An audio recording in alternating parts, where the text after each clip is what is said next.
Olá, bem-vindos a mais uma aula de resolução de exercícios da prova do Enem de 2024. E o exercício que a gente vai resolver agora traz o seguinte enunciado. O tamanho mínimo que a visão humana é capaz de visualizar sem o uso de equipamento auxiliar é equivalente a 100 micrômetros. E aí tem uma ajudinha aí informando que 1 micrômetro é o mesmo que 10 a menos 3 milímetros. Uma estudante pretende visualizar e analisar hemácias do sangue humano que medem 0,007 milímetros de diâmetro e ela adquiriu um microscópio óptico que tem uma lente ocular que amplia em 10 vezes a imagem do objeto em observação e um conjunto de lentes objetivas com essas capacidades de ampliação aqui que ele está dando para a gente. Então vamos lá entender o microscópio, para você que nunca usou, não conhecia o microscópio antes. Ele tem essa lente ocular aqui e as lentes objetivas que você pode ir trocando. As objetivas têm 5 opções, a ocular não, é só uma opção, sempre vai ampliar 10 vezes. Aqui, no resto do texto, ele diz pra gente assim, ó, o funcionamento do microscópio permite o uso da lente ocular sozinha ou a combinação dela com uma das lentes objetivas, proporcionando nesse caso um aumento da capacidade de ampliação final que é dado pelo produto entre as capacidades de ampliação da ocular e da objetiva. Então veja, eu vou até anotar aqui pra gente não esquecer, ó, que a ocular ela aumenta 10 vezes, 10x, né? Isso daí já está fixo e não tem como não usar a ocular. Ele está dizendo, pode usar só a ocular ou a ocular com objetiva. E se eu usar a ocular com algum objetivo, ele explicou, multiplica. Então, a ocular com essa lente 1 fica 20 vezes a ampliação, não 12. Não é uma soma, é uma multiplicação, tá? Então, terminando a leitura do texto, diz, essa estudante pretende selecionar a lente objetiva de menor capacidade de ampliação que permita, na combinação com a ocular, visualizar a hemácia do sangue humano. A lente objetiva a ser selecionada pela estudante é A. Então, é um exercício que o Enem faz muito isso com a gente, né? Ele apresenta 5 possibilidades e a gente tem que ficar testando as 5 lá para ver qual delas melhor atende a gente aqui. Porque, amplia o máximo possível, amiga. Já pega essa lente 3 aí e corre para o abraço. Não, ele disse, eu quero a com menor capacidade. Então pega a lente 4. Não, mas aí a lente 4, será que dá para ver a hemácia? Porque ele acabou de falar ali que tem um limite. Menos que aquilo o olho humano não consegue ver. Então eu tenho que ampliar o suficiente para conseguir ver, mas eu quero ampliar o mínimo possível. Então assim, talvez um caminho aqui seria testar as 5 possibilidades. Mas dessa vez, e é raríssimo conseguir fazer isso, nesses problemas que vem as 5 opções, não ter que testar uma por uma. Dessa vez vai dar certo. Então eu não vou testar uma por uma, vou propor uma solução aqui em que eu vou calcular a ampliação da objetiva sem ficar testando as opções, que é muito difícil, eu quero muito aproveitar essa oportunidade. Então vamos lá, eu vou buscar aqui as informações que eu consigo enxergar no mínimo 100 micrômetros, eu vou anotar aqui, para eu conseguir ver, eu preciso de 100 micrômetros, e cada micrômetro são 10 a menos 3 milímetros, ele já deu isso de presente para mim, tá? Então, para conseguir ver, eu preciso de 100 vezes 10 a menos 3 milímetros, pelo menos ali na minha imagem, e a hemácia, deixa eu voltar ali que eu esqueci, a hemácia tem 0,007 milímetros. Então, a hemácia tem 0,007 milímetros. Para ficar mais parecido ali com a forma do número de cima, eu vou passar ele para notação científica também. Então, 1, 2, 3 casas, isso é 7 vezes 10 elevado a menos 3 milímetros. Certo? Então, tá aqui o meu, vamos dizer assim, o meu objetivo. Eu preciso que esse número seja ampliado para pelo menos ficar igual a esse, ou mais, tá? E aí eu também não quero ampliar demais, eu vou ampliar o mínimo possível. Vamos ver qual lente aqui me ajuda a fazer isso. Veja, eu vou pegar o meu microscópio, né? Vai pegar o tamanho da hemácia, vai multiplicar por 10 só por causa da lente ocular, aquela primeira lente lá, ela já amplia 10 vezes. E ainda por cima vai vir uma objetiva que vai ampliar mais x vezes. E isso vai ter que dar pelo menos igual a 1000 ou 100 vezes 10 a menos 3, certo? Tudo isso aqui está em milímetros. Agora eu já converti, deixei tudo bonitinho, tá bom? Então vamos ver quanto que é esse x. Qual que é a ampliação? É 10 vezes quanto que eu preciso para conseguir alcançar aqueles 100 micrômetros para o meu olho eu já conseguir ver a hemácia. Vamos ver? Então eu vou cancelar um 10 a menos 3 de cada lado. Pelo menos um zero desse 10 morre aqui. E aí o meu x é 10 dividido por 7. E 10 dividido por 7 é aproximadamente 1,43. Então veja, acabei de concluir que eu preciso de uma ampliação de pelo menos 1,43 vezes na minha hemácia. Além desses 10 vezes que eu já vou ter ali de quebra, né, naquela primeira lente do telescópio, do microscópio, eu preciso pelo menos mais 1,43 vezes de ampliação. Então vamos ver. Por exemplo, a menor de todas, porque ele quer a menor, né? Ele quer que tenha a menor capacidade. Essa aqui seria a menor delas, só que ela não é pelo menos 1,43. Então não vai adiantar. A próxima seria essa, que na trave, mas também não é pelo menos 1,43. Isso aqui é 1,40. Eu preciso 1,43. Essa não é suficiente, né? Olhando assim, eu não consigo enxergar uma hemácia ainda. Então a próxima é essa daqui. Com essa eu já consigo enxergar a hemácia e ela é a menor delas, que me permite ver a hemácia. Obviamente, as outras duas também me permitiriam ver a hemácia, mas ele deixou claro que ele quer a menor, então eu vou escolher a alternativa A, a lente 1. Tá? Como eu disse, muito raro, esses problemas que têm as 5 opções, geralmente eu tenho que testar assim, uma por uma, fazer as contas e depois ver qual me serve melhor, qual me atende melhor, qual é a menor, qual é a mais barata. Dessa vez eu consegui calcular e buscar cirurgicamente aquela que me atendia, eu não queria perder essa oportunidade. A questão que a gente vai fazer agora traz o seguinte enunciado, ó. Ao calcular a média de suas notas em 4 provas, o estudante dividiu por engano a soma das notas por 5. Com isso, a média obtida foi uma unidade menor do que deveria ser, caso fosse calculada corretamente. O valor correto da média das notas desse estudante é... Bom, deu para ver que ele realmente dividiu por engano por 5, porque se ele está fazendo uma média de 4 notas, ele deveria somar as 4 e dividir por 4. Né? E aí vamos pensar, se com esse erro ele dividiu por um número maior do que ele deveria, eu acho que agora ele vai chegar num resultado menor do que ele deveria. E é o que aconteceu. Esse resultado foi uma unidade menor, né? Então, sei lá, qual que seria essa média? Ficou um ponto abaixo do que teria ficado se ele tivesse calculado corretamente. Vamos ver se com isso já é o suficiente para a gente calcular o valor correto da média, que é o que o exercício pediu para a gente. Eu vou fazer uma coisa aqui, e fica de sugestão para você, em vez de chamar de, sei lá, X, Y, Z e W as notas, e encher o meu problema de incógnitas, eu vou focar no que eu realmente preciso, porque para média, eu não preciso saber de fato as notas, eu só preciso saber quanto que vale a soma das notas. Então eu vou fazer uma coisa e sugiro que você faça sempre que possível, para economizar letras no problema. X é a soma já. X é a soma das 4 notas. E se eu chamar de X a soma das 4 notas, qual seria o valor correto dessa média? X dividido por 4. Vê se você concorda comigo. Né? Se eu somar essas 4 notas divididas por 4, estaria o valor certo aí. Só que não foi o que eu fiz. Eu fiz x dividido por 5, por engano. Né? Eu errei, vacilei ele na hora de dividir, em vez de dividir por 4, dividi por 5. Obviamente, esses dois cálculos não vão fornecer a mesma resposta. O cálculo da esquerda forneceu uma resposta que seria o cálculo da direita, o correto, com uma unidade a menos. Né? Então, a média correta menos uma unidade vai dar a média que eu calculei quando eu dividi por 5. Tudo bem? É aqui que esse menos 1 vai. Tá? Então agora a gente faz essa continha. Então, x dividido por 5 é igual... Olha lá, ó, eu vou fazer o MMC aqui, né? Embaixo desse 1 não tem nada, a gente preenche com 1. 4 dividido por 4 é 1 vezes x é x. Copio menos. 4 dividido por 1 é 4 vezes 1 é 4. E agora eu vou multiplicar cruzado. 4 vezes x. E do lado de lá, 5 vezes x menos 5 vezes 4, que é 20. Certo? Vou passar o 4x para lá. Fica um x só. Traz o 20 para cá, vem positivo. Então, essa aqui é a soma das notas das 4 provas. Quanto que ele tirou em cada prova? Não sei. Não me interessa para responder a pergunta e também só com o que tem aqui de informações não dá para saber, tá? Mas eu sei que a soma é 20, isso aí eu posso afirmar com certeza. Portanto, a média correta seria dividindo por 4 essa soma. Então, a média procurada aqui, eu vou abreviar a média, seria 20 dividido por 4, seria 5. Essa é a média correta, né? Provavelmente, ou não, provavelmente, com certeza, a média que ele obteve foi 4, né? Um ponto a menos, porque ele dividiu esse cara por 5, e 20 dividido por 5 dá 4. Mas a resposta correta, a média calculada corretamente é essa, alternativa B.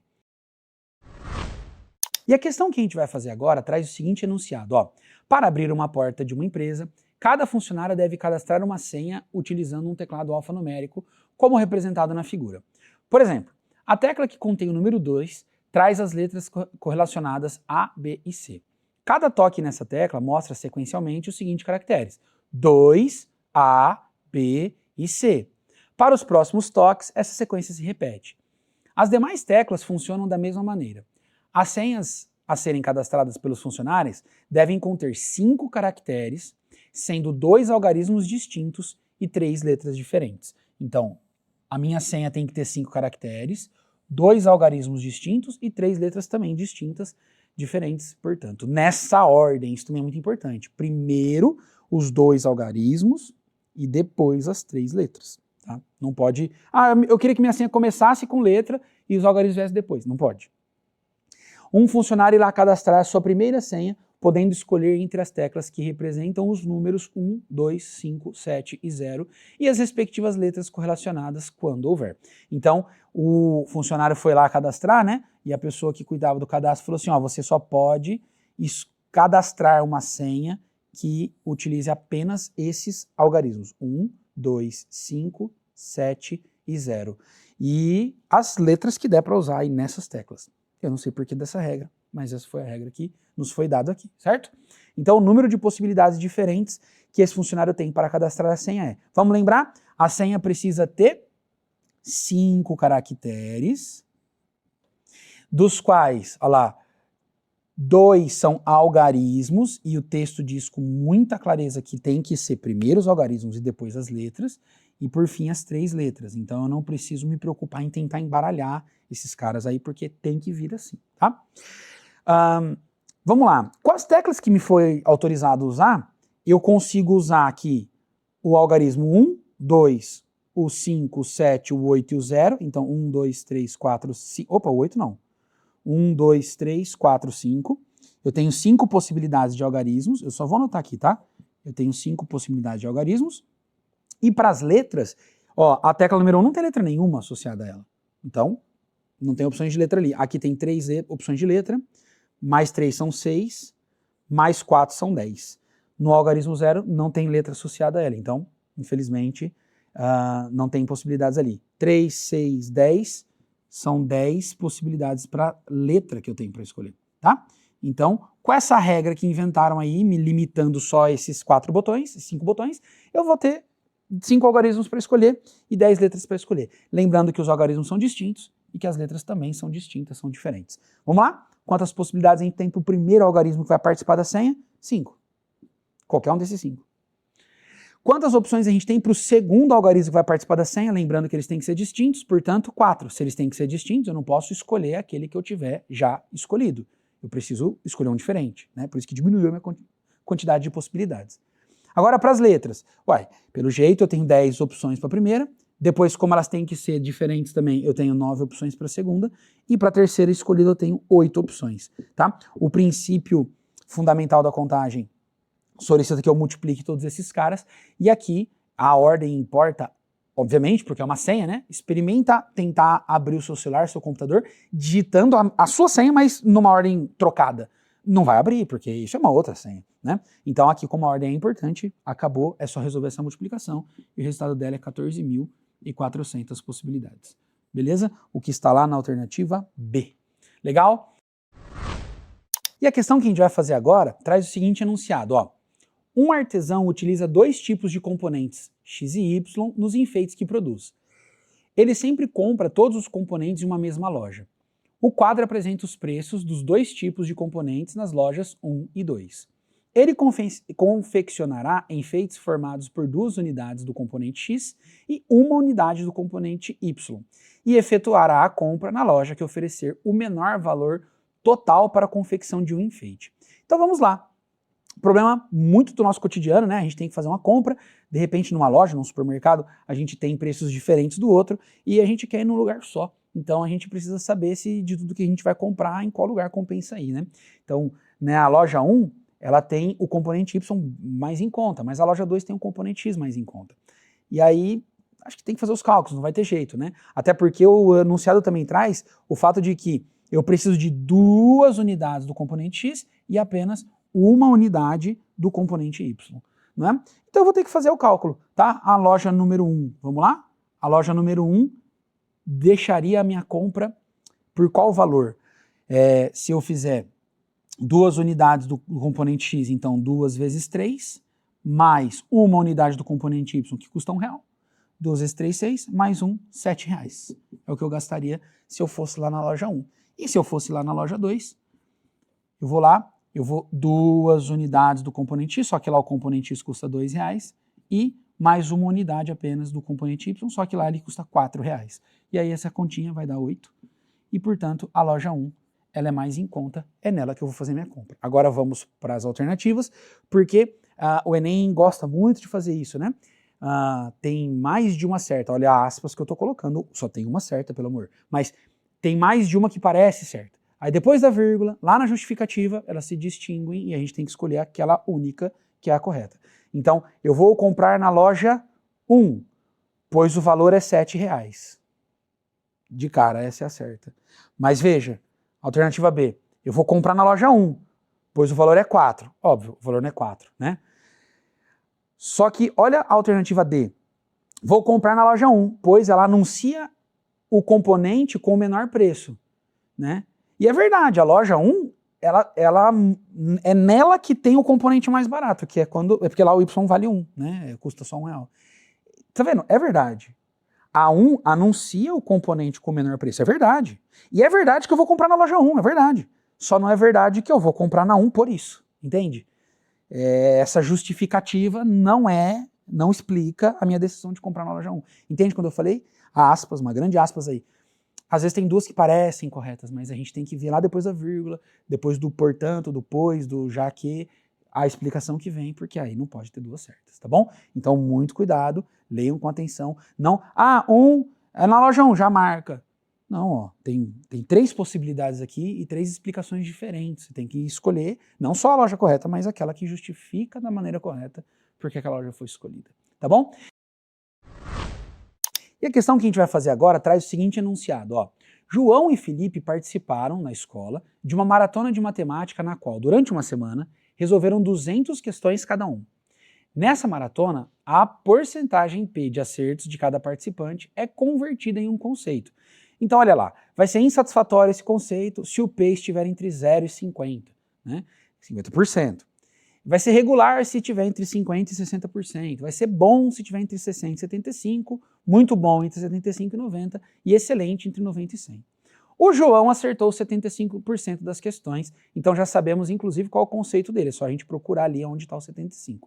E o Felipe acertou 30%, veja, a menos que a quantidade de questões que João acertou, né? Então veja, o Felipe não acertou 30% das questões, ele acertou 30% a menos que o colega dele, o Felipe, o João. Então vamos lá, classificar os dois aí. Se eu for calcular aqui a quantidade de acertos do João, eu vou dar uma sugestão aqui. Quem gosta de encarar a regra de 3, a porcentagem como uma regrinha de 3, já vai fazer isso aqui tranquilo, tá? Mas eu vou propor até um caminho que vai deixar mais curto, vai deixar os cálculos, inclusive, mais simpáticos. Veja lá, quanto que o João acertou? Ele acertou 75% da prova, certo?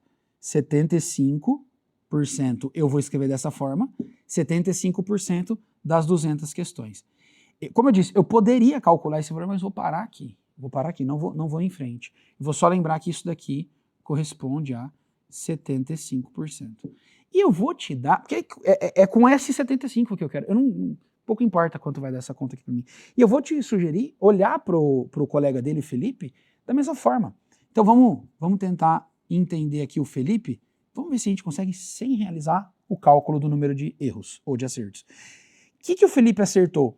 30% a menos. Como é que a gente calcula ou como é que a gente diminui 30% numa grandeza? Veja, eu estou lá negociando lá uma camiseta como essa na loja e a pessoa fala assim para mim, olha, vou te dar 30% de desconto. Quando a pessoa vai me dar 30% de desconto, o que eu espero pagar? Só 70%, não é verdade?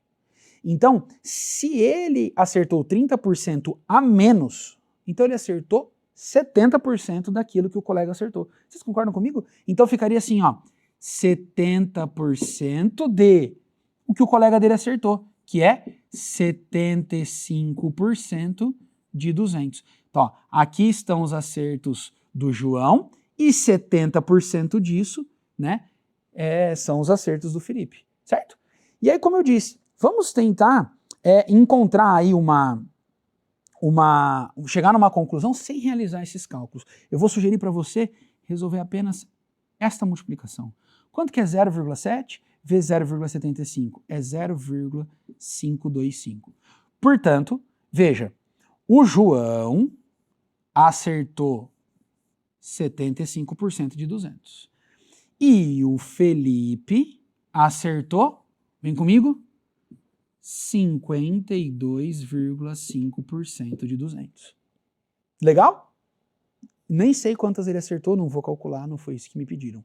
Bom, o João com 75% de acertos, ele se enquadra nesta categoria, veja se você concorda. Olha esse símbolozinho aqui, nos dizendo que quando valer 75, ó o tracinho do igual, é para a gente olhar nesta linha e não na de cima. Na de cima não tem o tracinho do igual, percebeu? No 75. Legal? Então, o João está no muito bom. E o Felipe com 52,5, aí nem tem dúvidas, ele está no regular. Portanto, João no muito bom, Felipe no regular, eu estou na alternativa B. Beleza? Esse seria uma forma de calcular, de chegar na resposta correta, sem realmente fazer todos os cálculos de quantos eles acertaram, quantos eles erraram, depois voltar para calcular de novo a porcentagem, né, com relação ao total, para procurar aqui na listinha, tá bom? Essa foi uma proposta, obviamente não é a única maneira correta de se encarar esse problema. E a questão que a gente vai fazer agora traz o seguinte enunciado, ó.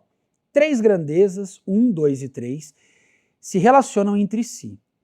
Os gráficos a seguir, formados por segmentos de reta, descrevem as relações de dependência existentes entre as grandezas 1 e 2 e entre as grandezas 2 e 3, são 2 gráficos.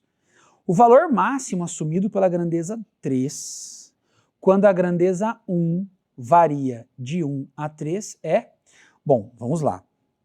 É uma pergunta que, à primeira vista, parece bastante inofensiva, mas a forma como esses gráficos estão trazendo as informações para a gente podem deixar o cálculo um pouco complexo. Vamos tentar fazer o que a gente puder aqui, mentalmente, para não complicar demais e também não se perder no que a gente estava fazendo. Veja, eu quero saber o valor assumido pela grandeza 3, quando a grandeza 1 varia de 1 a 3. Olha, a grandeza 1 ela só aparece aqui, e a grandeza 3 só aparece aqui. Então eu vou ter que analisar. Quando a grandeza 1 varia de 1 a 3, eu vou até já marcar isso aqui no gráfico, tudo bem? Ó, variando aqui, ó, entre 1 e 3, eu quero saber quando ela variar aqui, ó, de 1 a 3, tudo bem? Então ela pode valer 1, ela pode valer qualquer coisa entre 1 e 3, ela também pode valer 3. Bom, enquanto a grandeza 1 varia de 1 a 3, pelo jeito a grandeza 2 varia de algo aqui entre 1 e 2 até algo aqui entre 3 e 4. Vê se você concorda que é isso que esse gráfico está nos dizendo. Quando a grandeza 1 vale 1, a grandeza 2 vale esse valor que eu ainda vou calcular. Quando a grandeza 1 vale 3, a grandeza 2, olha o gráfico, vale esse valor aqui que eu ainda vou calcular. E se ela ficar variando aqui dentro, pelo gráfico, a grandeza 2 vai variar aqui dentro. Então eu preciso descobrir quem são esses caras aqui, né, que são essas extremidades do nosso intervalo, onde a grandeza 2 vai variar. Aí eu vou pegar esse intervalo e trazer para esse gráfico para ver como a grandeza 3 responde a isso. Na leitura parecia que ia ser mais simples, né? E agora, como eu disse, vamos tentar fazer as coisas da forma mais simples e se possível, até de cabeça. Vamos lá. Ó, eu gosto muito de apelar para a semelhança de triângulos nesses probleminhas aqui envolvendo gráficos que formam linhas retas, né? Então, por exemplo, olha aqui para este triangulinho aqui, ó. Eu vou tentar não desenhá-lo aqui para não poluir muito o desenho. Eu tenho um triangulinho aqui, ó. Tum, tum, tum. Voltou aqui para baixo, ó. Tudo bem? Esse triangulinho, quando a base dele é 1, a altura dele é quanto? Olha, é justamente essa pergunta, né? Porque aí eu vou descobrir quem é esse cara aqui. Só que olha só, que aqui eu tenho um triangulão, ó, que vem aqui, ó, do 0 até o 2, e sobe aqui até nesse ponto e volta até aqui na origem. Tudo bem? Então vamos de novo, ó. Daqui até o 2, do 2 sobe lá na bolinha, da bolinha volta na origem. Esse triângulo é semelhante com aquele. E nesse triângulo, ó, quando a base é 3, quando a base é 2, a altura é 3. Então, ó, se com a base 2 a altura é 3, com a base 1 a altura é quanto? Ué, a base do pequenininho é metade do grandão? Então a altura do pequenininho é metade da grandona. Se a grandona tem altura 3, a pequenininha tem altura 1,5. Tudo bem? Então, não é só impressão sua. Essa bolinha está realmente no meio do caminho entre 1 e o 2. 1,5. Vamos tentar acelerar e fazer o mesmo processo de novo? Né? Então, quem seria esse carinha aqui? Olha, aqui agora eu posso apelar para esses triangulinhos aqui. Olha para esse triângulo que eu estou desenhando aqui. Ó. Tchum, tchum, tchum. Quando a base dele é 2, a altura é 1. Né? Agora olha para esse triangulinho aqui. Ó. Tchum, tchum, tchum. Ó. Quando a base dele é 1, ó, vamos de novo. Base 2, altura 1. Então, peraí. Base 1, altura metade disso, meio. Né? Então, de novo aqui, só está lá no 3,5. Tá? Então, está aqui convencido por semelhança de triângulos, que aqui não é só parecer. Realmente é ao 1,5 e aqui é realmente o 3,5. Não é em algum lugar entre 3 e 4, é no 3,5. Então, vamos lá. Vamos aqui no 1,5. Vamos lá no 3,5. E com a nossa grandeza 2 variando aqui entre 1,5 e 3,5, a grandeza 3 varia entre, na verdade não é isso que ele quer saber o valor máximo, né? Qual é o maior valor que ela assume aí dentro dessa brincadeira. Então, vamos lá. Quando a grandeza 1 está no 1,5, a 3 está aqui, ó. Alguma coisa entre 2 e 3, né? Depois, ó, conforme eu vou variando aqui, a grandeza 3 vai diminuindo, até chega no valor mínimo dela, que é 1. Ó. E quando eu continuo me aproximando do 3,5, ela volta a subir para alguma coisa que está aparecendo muito, que vai ser exatamente aqui no 2, né? Bom, a grandeza vai tudo isso aqui e volta para cá. Termina no 2. Então, o valor máximo claramente é esse cara aqui, certo? Esse é o valor máximo. Então, eu vou me preocupar só em calculá-lo. Então, vamos de novo? Se eu estou exatamente no 1,5 aqui, puf, bateu, virou, vai exatamente no... Bom, pelas alternativas só pode ser no 2,5, né? Algo entre 2 e 3, só tem o 2,5. Mas se você também quiser apelar para a semelhança de triângulos aqui, ó, a gente pode destacar esse triangulão aqui, ó. Tchum, aqui no 2 e aqui, ó. Então ele tem base 2 e altura 2. Ele é isósceles, ufa. Esse daqui, ó, pequenininho, tchum, tchum, tchum, tchum, tchum, tchum. Ele tem base meio, então ele vai ter altura meio também, viu? É exatamente o 2,5 que a gente está marcando aqui, mas já dava para ter percebido antes lá no visual, beleza? Tá aí a alternativa correta, alternativa B. O exercício era nada simples, né? Nada elementar, na leitura parecia que ia ser tão rapidinho, mas espero que você tenha compreendido e a gente se vê nas próximas resoluções.